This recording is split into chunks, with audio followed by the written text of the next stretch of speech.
Hey there.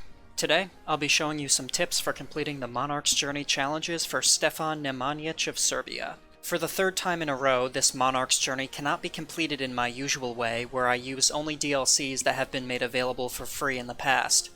The Holy Fury DLC is mandatory for 2 out of 3 of these challenges, and those same 2 challenges are also dependent on luck and are extremely difficult to get without the Way of Life and Monks and Mystics DLCs to push the odds in your favor. But I'll still do my due diligence and give you as much help as I can for all 3 of them.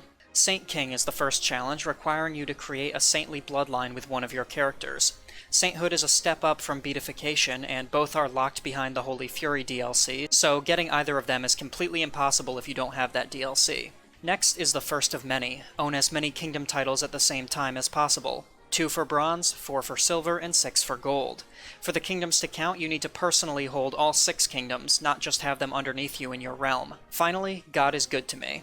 Have as many members of your dynasty become beatified or saints after death as possible. 2 for bronze, 3 for silver, and 4 for gold. This challenge is also impossible without the Holy Fury DLC for the same reason as Saint King. Just like the Constantino's journey, the easiest way to get multiple kingdoms at the same time here is to become the Byzantine Emperor, who has the lands and the wealth to create several kingdoms that don't exist at the start of the challenge. Luckily for Stefan, he borders the Byzantine Empire and is married to the daughter of the current Basileus at the start of the challenge. That, on top of already being a king, gives Stefan arguably an easier start than Constantino's. Immediately swear fealty to your father-in-law to get protection from your powerful neighbors, and start plotting to put yourself in control of the empire. To be a valid candidate in the Byzantine election, you need to become a commander or the marshal of the empire, which isn't too much of an ask since Stefan has decent martial skill from the start. Unfortunately, with many sinful and antisocial traits, Stefan isn't very good at winning the hearts and minds of other electors. Use every available option at your disposal to turn Stefan into a better person, removing his evil traits and replacing them with good ones. Improving your diplomacy, intrigue, and martial stats will also help, since they make you a better politician and general in the eyes of the other Byzantine vassals. The Conclave DLC lets you gain favors to force others to support you in the election for the next few years, but if someone is on the fence between you and their favorite candidate, often a gift of gold can make all the difference in getting their support. Once you're the favored candidate in the election, you just need to make sure you can hold that position until the current emperor dies. Of course, the tides of power shift constantly in Byzantium, and you may find your perfect setup being ruined by an untimely faction revolt or the death of an elector who is supporting you. With all the random factors that can ruin your best-laid plans, I highly recommend hastening the death of the current emperor as soon as you find yourself in the top position in the election. Fortunately, all the bribes you spent on getting votes can work double duty here, since they might make those same individuals voting for you choose to support your murder plot. Once you're on the imperial throne, your income will be enormous, and if you're going the election route, you don't have to rise up in rebellion against the rest of the empire. So don't worry too much about investing all your gold into bribes. If you're not good at controlling the election or just want to take the challenge slower, Stefan starts the game married to Princess Eudokia of Byzantium, who will gain a weak claim on the empire when Alexios III dies.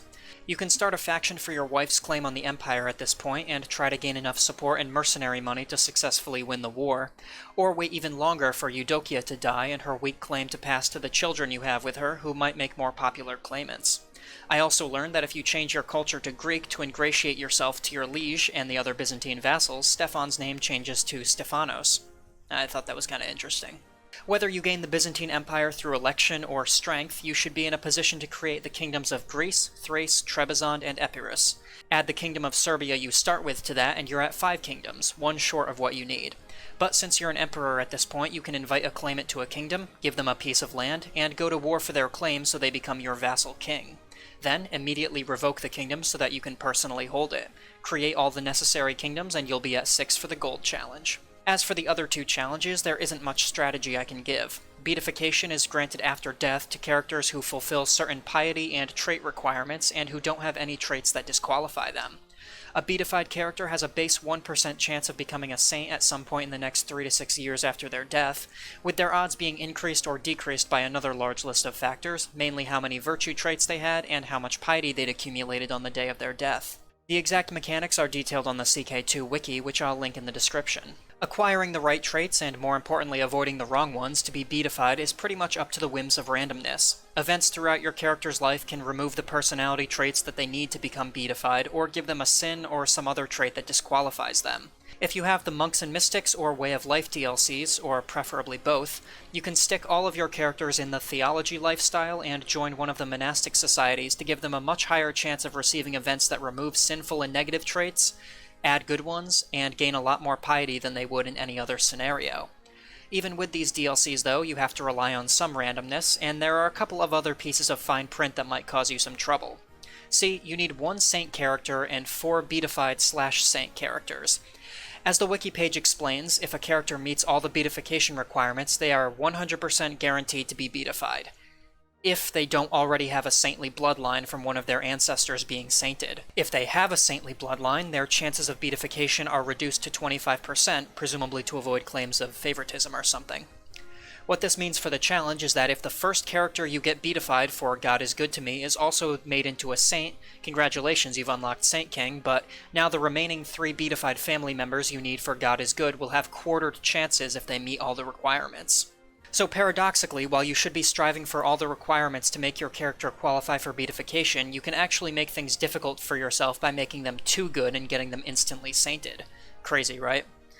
To mitigate this, I recommend carefully perusing the list of modifiers for beatified characters being sainted, and try to avoid gaining too many of the traits and qualifications that increase your odds until you're at 3 out of 4 beatifications. Then go wild and try really hard for sainthood if you don't already have it. For example, one of the modifiers that improves the chance of being sainted is having the Crusader trait, so try not to get that one. The Eastern Christian denominations, like Orthodox, which Stefan starts as, actually have a small penalty to being made saints, so while I can't believe I'm saying this, it's to your advantage to not convert to Catholicism early in this challenge. The other major positive modifier towards sainthood is the amount of piety the ruler had at the time of their death. You do need to meet the minimum piety requirement for your rank to qualify for beatification, but as long as you stay above that requirement, I recommend regularly purging your excess piety by inviting truckloads of holy men through the decisions menu. The other way to avoid the sainthood problem for the God is Good challenge is to utilize your family members. Say your previous character becomes a saint after death, and now you're playing as his son. Oh no, you've reduced your beatification chances for their children. But the siblings and nephews of that saint don't gain the bloodline because they're not directly descended from him, so as long as they meet the requirements, they still have a 100% chance to be beatified. By giving family members with the necessary traits and none of the disqualifying ones count level titles below you, you can form a network of pious family who all have a chance at ticking up your score for the challenge as they start to die off. Of course, the AI receives and loses traits at random just like your character does, and it's entirely possible that the virtuous uncle you gave a county to will become envious or lustful right at the end of his life, ruining everything. Monks and Mystics again comes in handy here, as being high enough rank in the monastic societies allows you to remove sins from and give virtues to individuals you can directly interact with. You can forcibly spread your virtue to your landed family, making sure they stay on the straight and narrow until the day they die.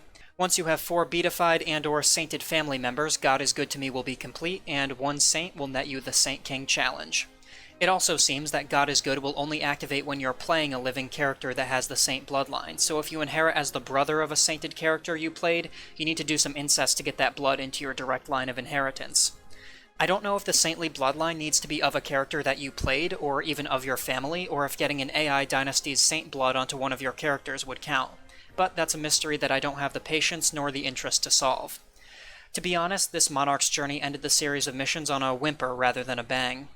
The Kingdoms challenge is just a slightly modified version of the same path that Constantinos needed to follow, and the fiddly mechanics of Sainthood ultimately just lead to a lot of the gameplay being stagnant, remaining on speed 5 and occasionally manipulating some traits. The fact that Way of Life, and especially Monks and Mystics, 2 paid DLCs, while not explicitly required, are the only way to easily control the chances of getting all the traits you need for beatification, also leaves a sour taste in my mouth, as someone who always appreciated that the early challenges were reasonably possible without DLCs, besides the ones that Paradox temporarily made free.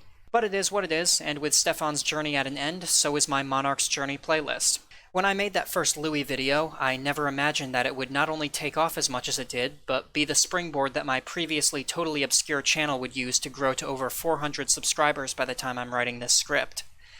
As for what's next, I plan to release a video in the next couple of days detailing what my plans are when September 1st rolls around with the release of CK3, so look forward to that. As always, let me know what you thought of the video, of Stefan's bizarre Serbian adventure, or any tactics you came up with that I missed. I read every single comment and appreciate all of them, and all of you. I'll see you next time.